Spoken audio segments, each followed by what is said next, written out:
Welcome to This Explainer. Today, we're diving straight into something that affects almost everyone, yet we rarely stop to question it. We're going to unpack the profound impact that testing actually has on our society, on student psychology, and education as a whole. And we'll do this by exploring the fascinating, sometimes controversial, theories behind language assessment. Think about this for a second. What happens when a single test decides your entire future? Just let that sink in. It's a heavy question, right?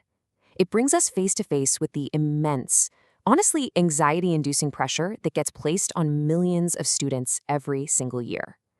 Now, nowhere is this pressure more real than in the Bangladeshi education system. Here, the SSC and HSC public exams, well, they aren't just simple progress checks. They're absolute socioeconomic gatekeepers. We're talking about a single high-stakes summative exam, basically an all-or-nothing test at the end of the year, that literally dictates a student's entire academic and socioeconomic trajectory.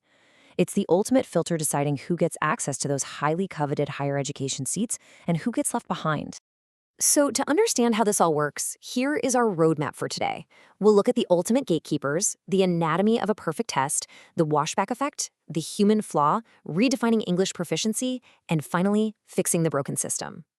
Moving into the anatomy of a perfect test, let's look at the 5 core principles of assessment. To really grasp why the current system is struggling, we first need to define what actually makes a quote-unquote good test according to global testing principles. Up first is practicality.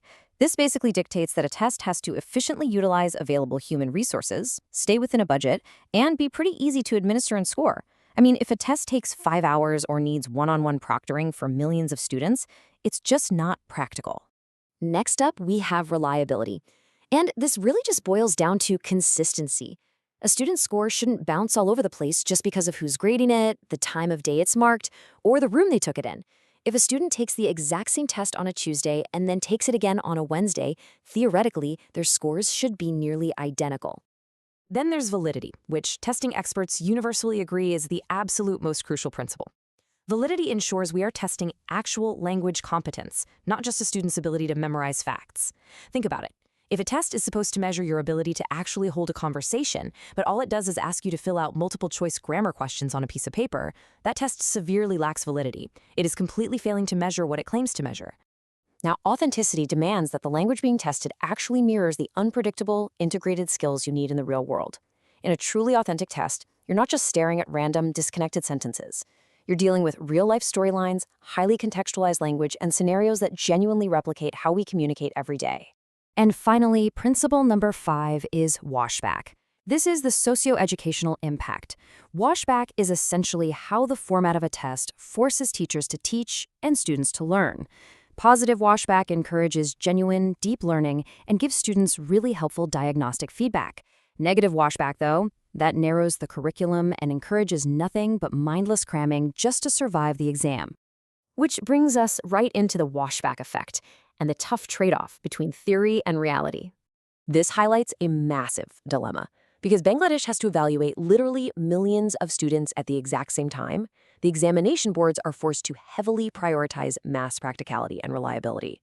So they lean heavily on multiple-choice questions and simple gap fills. But the trade-off here is absolutely severe. By maxing out practicality, they end up completely sacrificing authenticity, validity, and positive washback. And the result of this is a huge clash of paradigms. Bangladesh is heavily entrenched in this older psychometric paradigm, which prioritizes structural rote memorization. The wild part is the national curriculum actually demands a modern communicative approach, one that uses real-world, creative language. But because the high-stakes exams only test structure and memorization, teachers are basically forced to abandon the communicative curriculum entirely. This mismatch creates a devastatingly negative washback effect. It actually spawns what's known as the shadow education industry. Students essentially abandon authentic language learning so they can obsessively memorize guidebooks in private coaching centers. They're not learning how to actually speak English. They're just learning test-taking strategies and elimination tactics to survive the gatekeeper. Now let's explore the human flaw, focusing on subjectivity and the breakdown of reliability. You see, even with highly practical tests, evaluating productive skills, like essay writing, still requires human judgment. And whenever humans grade subjective essays, we inevitably introduce rater bias. You've got inter-rater inconsistency, which is when two different teachers give the exact same essay completely different scores. And then there's the halo effect. This is a fascinating cognitive bias where an examiner might give high marks for an essay simply because it has beautiful handwriting and perfectly neat margins, completely blinding themselves to the terrible grammar or total lack of coherence hidden in the text.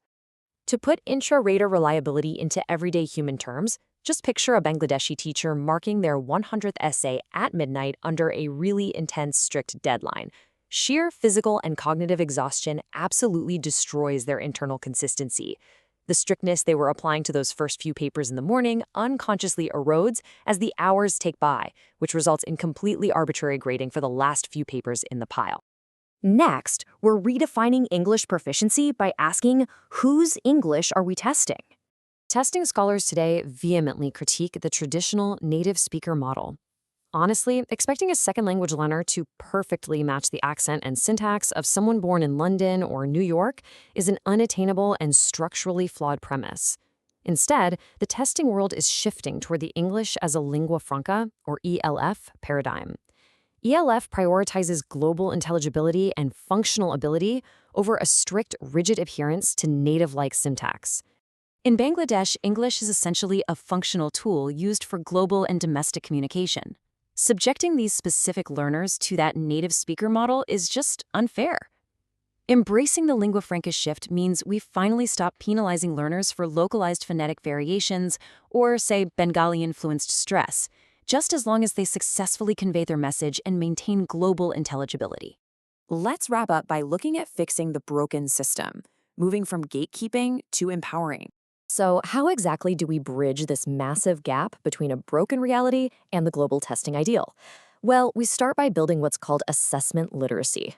We absolutely have to shift classrooms away from these one-shot, anxiety-inducing summative exams. Instead, teachers need to implement continuous, classroom-based formative assessments, things like peer editing and diagnostic checklists. This completely flips the script, allowing students to actually learn from their mistakes during the learning process itself, rather than just being judged on them at the very end. At the national macro level, the whole assessment apparatus needs a total reform.